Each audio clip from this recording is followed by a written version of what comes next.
Hola! Hello!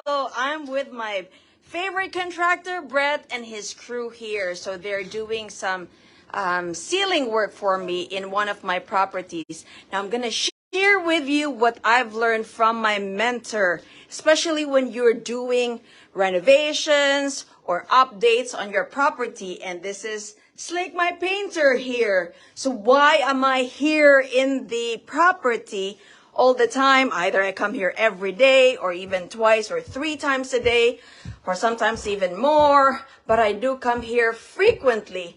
And the reason why I do that is because my mentor just said, what I inspect, I get. Let me repeat, what I inspect, I get. So I've learned over the years that I do trust the people that work for me, and I do have to verify their work to make sure that nothing slips through the crack, to make sure that things that I would like done are done.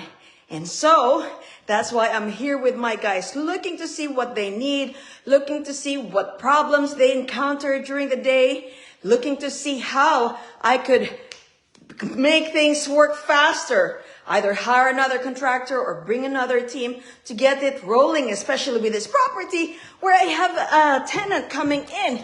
So I gotta get things done. And that's one of the things that when I read the book Best in Class, Managing the Manager, it is very important whether you are doing or I am doing a big multifamily apartment syndication or whether I'm buying the property just by myself, privately owned. So that's a single family home that I just came from, and I just purchased this. We just purchased this 2-3 weeks ago, and now I have a tenant moving in there. So that's why it's very important that, especially when I am crunched for time, that I inspect, because I get what I inspect. Whether it's receipts, it's the work they're done, the finished work, the unfinished work, I've got to inspect the property all the time. Before, during, and after. All right, let's go. Well, can't wait.